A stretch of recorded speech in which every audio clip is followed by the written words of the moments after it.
কত মানুষের মন ভাঙলাম, ছিলাম না কারো প্রতি লয়াল। একজনের প্রতি লয়াল হইলাম, সে দেখে আমার থেকেও বড় দয়াল। এক প্রবাসীর বউ আমাকে কমেন্টস করেছে, এক বেডে না শুলে নাকি ভালোবাসা জন্মায় না, এক বেডে না শুলে নাকি টান হয় না, মায়া হয় না, দয়া হয় না। স্বামী নাকি সবসময় রাগ করে থাকে, খিটখিটে মেজাজে থাকে। পুরুষ মানুষ সে রাগ করবে, সেটা তার অহংকার আমি মনে করি। আর পুরুষকে কখনো রাগিও না, পুরুষদের সফলতা অবশ্যই আসবে।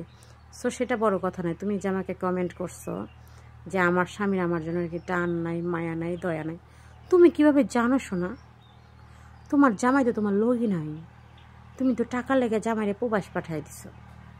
আমি তো আর প্রবাস পাঠাই দিই নাই। আমি বলি নেই আমার বাড়ি লাগবো, গাড়ি লাগবো, টাকা লাগবো, পয়সা লাগবো, জমি লাগবো, গয়না লাগবো, কিচ্ছু বলি নেই। আমি তার শূন্য পকেটেও তার পাশে আছি। সো আমার ভালোবাসাটা তোমার কম বোঝান না। ভালোবাসলে দেখায় বলতে হয় না। নারীকে গালি দিয়ে নিজেকে বীর পুরুষ ভাবেন যেই সব ছেলেরা, তাদেরকে বলতেছি থু।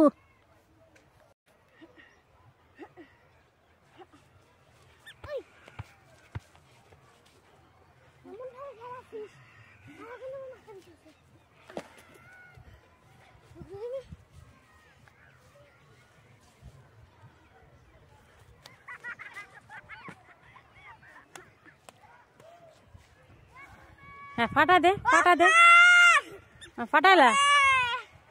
হ্যাঁ হাত থাকতে মুখে কেড়ে, হ্যাঁ হাত দিয়ে ডিসুম ফাটাইলা। নো কেন?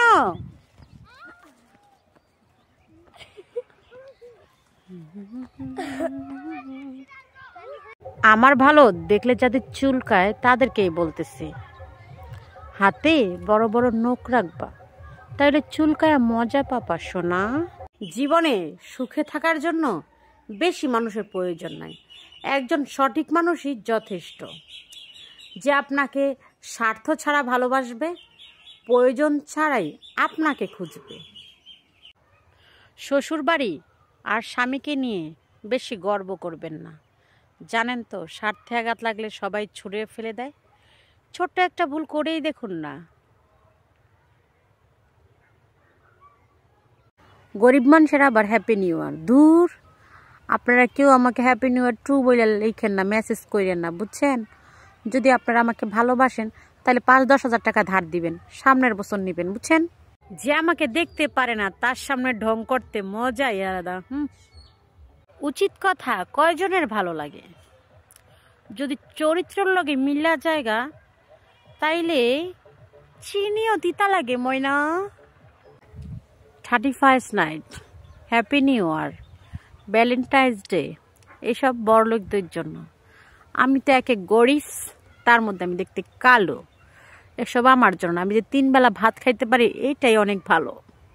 যে ছেলে তোমাকে মন থেকে ভালোবাসবে না, সে কখনোই বলবে না থাকলে থাকো, না থাকলে চলে যাও।